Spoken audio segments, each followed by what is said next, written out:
y vamos a anunciar el conversatorio con nuestros compañeros Rocco Carbone y Carlos Raimundi. ¿Cómo les va a los dos? Buonasera, buonasera. Buonasera, Rocco. ¿Cómo le va a Carlos Raimundi? Buonasera, come stan? Come vai?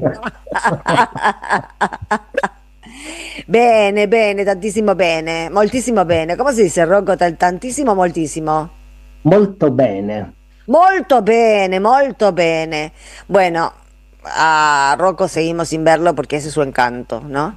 Van a hablar sobre qué pasa con la ley de financiamiento universitario. ¿Qué pasa, muchachos, con la ley de financiamiento universitario? Está, pero hacemos de cuenta que no está. Y sí, es como pasa con el gobierno, ¿no? Está, pero no está. Si le parece a No, Carlos, arranco yo. el gobierno está y toma decisiones que nos siguen arruinando la vida todos los días, ¿no? Claro. Sí, hace cosas en contra nuestro, en contra de la clase trabajadora. Bueno, el viernes teníamos el Paraná y hoy ya no lo tenemos. Sí, sí, sí, sí, la mal llamada hidrovía, ¿no? Vos La lo mal decías en el llamada editorial. hidrovía, exactamente. ¿Quién quiere Exacto. empezar? Rocco, Muy bien. Rocco. Rocco, Bueno, ¿tenés ganas de empezar? sí, sí, sí, sí. Digo un par de cositas. La ley de financiamiento universitario. Bueno, esa ley tiene que ver con varias cositas. Tiene que ver sobre todo con la actualización de los salarios de los laburantes, de los y las que laburamos en la universidad, tanto Se han docentes perdido el como 40%, ¿no? casi la mitad del sueldo. Hemos Casi perdido la mitad. casi la mitad del volumen salarial en estos 3 años de gobierno de Milei. Luego tiene que ver también con la actualización de los presupuestos de las universidades. Las universidades funcionan con un presupuesto para pagar luz, teléfono, agua, etcétera. Todo lo que Luego, aumentó. claro. Luego tiene que ver también con la actualización de las becas estudiantiles y la ley tiene que ver también con las negociaciones salariales periódicas, con mantener esas negociaciones salariales periódicas, lo que llamamos paritarias. Ahora, esa ley fue aprobada por el Congreso de la Nación, fue votada en varias ocasiones y el gobierno se niega a aplicarla. Ahora, ¿por qué el gobierno no la aplica? Porque según la cabeza del gobierno, la ley compromete el equilibrio fiscal. Ahora, sostener el equilibrio fiscal, ¿qué significa? Ahora, significa, por ejemplo, generar un fuerte desequilibrio social, ese desequilibrio social que vemos cada vez que caminamos por las calles de nuestras ciudades. El sábado nos cruzamos con Carlos, ahí en el Parque Lesama, lo fuimos a escuchar a Máximo, y en el discurso que dio Máximo, dijo una cosa que para mí tiene interés, porque él viene insistiendo sobre una idea, que es esta más o menos, que es necesario construir justicia fiscal para que haya equilibrio social. Bueno, esa es una idea que tenemos que subrayar enfáticamente respecto de este mamarracho que llamamos gobierno. Ahora, volviendo un poco a la ley, la disputa entre el sector universitario y el gobierno ha pasado a la justicia, se judicializó, y en estos casi 3 años de gobierno, ¿qué hizo el sector universitario? Organizó movilizaciones masivas en todo el país, creo que fueron 4, si no me equivoco. Organizamos también paro docentes, clases públicas, el movimiento estudiantil tomó facultades, universidades, y todas estas acciones se organizaron con un propósito, que el Ejecutivo cumpla con la ley y que recomponga los salarios y los presupuestos. Ahora, hace unos 10 días, si no me equivoco, se firmó un acuerdo entre el gobierno, rectores y rectoras y una parte de las representaciones gremiales. Ahora, Con el el acuerdo que que todos los sectores no estaban de acuerdo con la firma de ese acuerdo, ¿no? no, solo una parte de la representación gremial firmó. Una Ujú, parte, otra parte conspicua no, está en disidencia. Ahora, ujú. ¿qué incluye el acuerdo? Incluye un incremento salarial para los laburantes cercano al 24%. Uno dirá, bueno, es un avance, pero claro, ahí tenemos que recordar, como decía Sandra, que perdimos casi la mitad del volumen salarial. Luego O sea, implica este nunca acuerdo, llegamos a terminar de volver al punto de partida. Siempre quedamos exactamente, perdiendo, siempre quedamos exactamente, perdiendo. Sí. exactamente. Luego implicó el acuerdo una actualización del 20% por los gastos de funcionamiento de las universidades. fondo para los hospitales universitarios, un aumento de las becas. Sin embargo, como decíamos, que una parte conspicua del sector considera que estas medidas son ultra insuficientes. ¿Por qué son insuficientes? Porque no equivalen a la aplicación de la ley que hace a la democracia. Ahora, quiero poner esta pregunta y termino para que escuchemos a Carlos. Quiero poner esta pregunta: ¿por qué el gobierno se resiste a aplicar la ley? Bueno, yo creo que la respuesta a esa pregunta la podemos encontrar en un librito chiquitito que tiene menos de 10 páginas, que fue escrito en 1933 y es de un francés, Georges Bataille. El libro se llama La estructura psicológica del fascismo. Escuchen esto, que es un libro preciosísimo. Dice esto Bataille: el poder fascista es un agente de cambio que se sitúa por encima de los hombres, por encima de los partidos e incluso por encima de las leyes.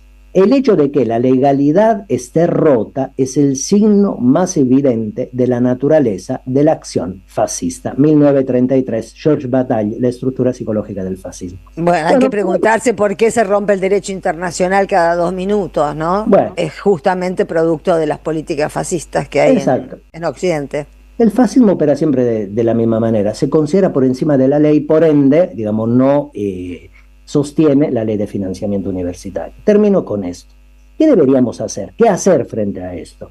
Yo creo que tenemos que ser capaces de ayudar al sector universitario a pasar de la lucha fraccionalista a una lucha en unidad de los laburantes, una lucha contra el gobierno, porque es el gobierno el actor que incumple con la ley. Y finalmente ayudar a las masas laboriosas, a la clase trabajadora, a pasar de las luchas cotidianas a una lucha por el poder, por el poder del Estado.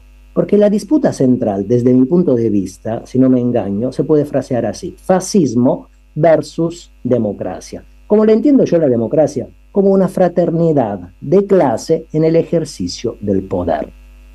Hasta ahí. Gracias, Rocco. Carlos. Bueno, punto 1. No hay gobiernos que defiendan la soberanía en términos parciales o entreguen la soberanía en términos parciales. Un gobierno que entrega la soberanía territorial, la soberanía alimentaria, la soberanía en todos los aspectos, también la entrega desde lo pedagógico, desde la soberanía del conocimiento.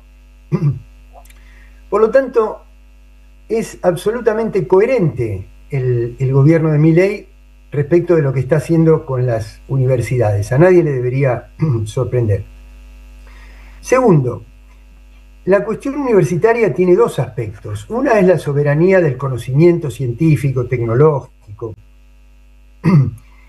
La otra es el pensamiento crítico, porque una universidad o una cátedra puede tener un gran desarrollo desde el punto de vista del conocimiento científico al servicio de el colonialismo, ¿no? Las empresas tecnológicas, digitales, en términos privados, tienen gente que tiene mucho desarrollo intelectual, pero entregándola a los poderes fácticos. Quiere decir que hay una faceta que es la del pensamiento crítico. Un tercer punto que no puedo dejar mínimamente de mencionar, aunque sea, en la cuestión universitaria, es que la cuestión universitaria está directamente ligada con la educación secundaria, porque es lo que nutre. Entonces, si nosotros, es decir, que nosotros no podemos pensar nuestra universidad si no pensamos integralmente el sistema educativo. Ustedes imagínense que Japón, cuando se rinde incondicionalmente después de la Segunda Guerra, después de las 2 detonaciones atómicas, lo único que le queda a ese complejo de islas que no tiene grandes recursos naturales y que estaba absolutamente sitiada desde el punto de vista de su soberanía, era el control de las mentes de sus habitantes. Y por eso desarrolla la educación, y en 30 años se convierte de un país devastado a la segunda economía del mundo. Y si tienen ustedes China, que hoy es China la sorpresa, digamos, el emergente en el mundo, nosotros hace 25 años nos ponían un microcomponente de una misma marca hecho en Japón y uno hecho en China, y decía, comprar el de Japón, que es el bueno, el de China es una porquería. Un trucho. Pero China desarrolló su sistema educativo y además en el marco de un proyecto integral de defensa de la soberanía, que es el que le hizo que cada acuerdo de inversión que firmaba China estaba atado a la transferencia de tecnología. Quiere decir que hoy China está a la delantera, en la vanguardia. Punto 4, el acuerdo sindical. Ahí el tema, como siempre, porque uno se encuentra con esa encrucijada siempre, ¿no? Un sindicato se puede mover en el plano estrictamente sindical o, como yo considero que debe hacerlo, y más en un momento como este, en un plano político, es decir, trascender lo sindical e ir a lo político. Si yo me muevo solo en lo sindical, nosotros como docentes vamos a recibir a fin de este mes, un poquito más de lo que hubiéramos recibido si no hubiera estado ese acuerdo. Ahora, si ese acuerdo implica legitimar a un gobierno que está estructuralmente deslegitimado, ¿no? Por eso que me parece que aquí la disputa no es sectorial, y con esto quiero concluir en el mismo sentido que Rocco. La disputa es política, y al ser política es integral. El gran desafío que tiene hoy la universidad, el movimiento estudiantil, el movimiento docente y el movimiento sindical docente es transformar esta consigna en una lucha política, no en una lucha gremial, en una lucha política. Y entendida desde el punto de vista político, es que a mí me queda un sabor amargo de este acuerdo, no porque no logró todo lo que habría que haber logrado, sino porque legitima a un interlocutor que debe ser deslegitimado integralmente y no combatido en una mesa de negociación, sino en las calles y en el resto del sistema institucional argentino. Este acuerdo estuvo a cargo de los rectores, ¿no? Del Consejo Interuniversitario. No, ¿Fueron ellos los que firmaron? Realmente de la CONADU que tiene la principal voz. Yo no estoy muy impregnado del movimiento sindical docente, pero la CONADU histórica sé que cuestionó el acuerdo, y hubo muchos sectores sindicales que de alguna manera nos manifestamos. Es decir, yo comprendo, no es que no entienda ni me pongo en una posición antagónica. Lo que estoy diciendo es que un paso cualitativamente superior hubiera sido tener en unidad al movimiento sindical docente universitario en una lucha política y no en una lucha exclusivamente gremial. Claro. Yo tengo la sensación cuando hablamos de este tema, ¿no? De las universidades, de por qué las desfinancia y por qué habla con tanto desprecio también. Bueno, habla con desprecio de absolutamente todo, pero entre otras cosas sobre las universidades. Y tengo la sensación de que eso es un ingrediente más para primarizarnos, no solo económicamente, como solamente productores de commodities, sino para primarizar nuestras mentes, ¿no? Para volvernos un país sin capacidad de creatividad, de invención, bueno, de todo lo que dio valor agregado durante muchos años a los productos, bueno, entre otras cosas, porque el desfinanciamiento de las universidades se da de la mano del cierre del INTI, del INTA, de todas. A propósito, quería proponerles para algún conversatorio de estas semanas el tema de regulación, desregulación, que me parece que es un tema que tenemos que empezar a conversar. Yo estoy a favor de las regulaciones, en este momento estamos sin ninguna. Pero para seguir con la universidad, me parece que los tipos no quieren que haya gente muy inteligente trabajando en la Argentina, quieren primarizar nuestras cabezas, ¿no? Sí, si Yo me no tengo ni permiten. media palabra para agregar, dejaría el cierre a Rocco, pero no, digo, si tengo que firmar lo que vos acabas de decir, lo firmo con las dos manos. ¿Vos, Rocco, firmás? Yo también firmo, Poneme por favor, te pido que sea una firma última, no sean malos. Bueno, no yo me dejes afuera. voy juntando las firmas. ¿Vos, Rocco? A mí poneme a la izquierda firmando, Sandra. Siempre, siempre, siempre. No, sí, sí, claro que estoy de acuerdo. Vos dijiste una palabra interesante, digamos, que creo que fue chispa, imaginación, sentido crítico, vinculado con la universidad. Nosotros y nosotras en la Argentina tenemos una universidad pública, gratuita, de calidad.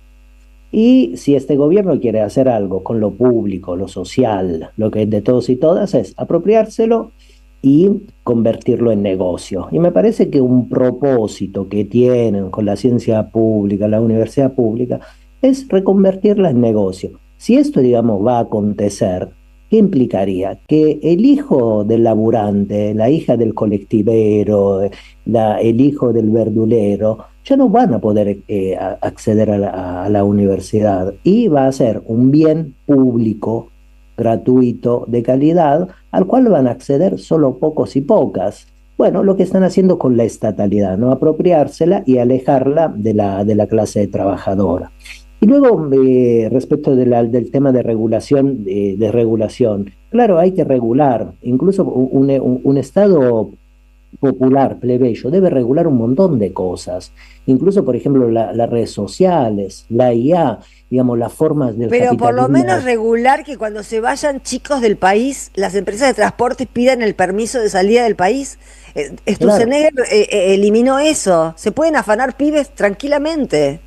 sí, se pueden afanar cualquier cosa como es efectivamente se están afanando. Digamos, lo de Adorni es un síntoma de un sistema mayor. Lo dejo ahí. Pero tomo el Exactamente. guante de la regulación y de la Sí, a desregulación. mí Lo me hablamos parece con un tema que Carlos. tenemos que empezar a ver porque me parece que hay que presentarle a la sociedad también un proyecto de qué cosas deben ser reguladas, que ahora se desregularon y tenemos una multiplicidad de causas de muerte, no sabemos qué comemos, no sabemos si un kilo tiene un kilo, no sabemos si anda bien el ascensor, no sabemos nada, nadie controla un Ujú. carajo. Exacto. Bueno, chicos, muchas gracias por este rato compartido. A ustedes, abrazo Gracias a enorme. ustedes. Queda el compromiso entonces de ese tema, ¿eh? Dale, Cualquier bueno, ya cosa, les tiré el tema, bárbaro. Regulaciones, así es. Bárbaro. gracias. Chao, Gracias, chao. chicos. Hasta Abrazo. Abrazo pronto. grande. Chau, chau. Nosotros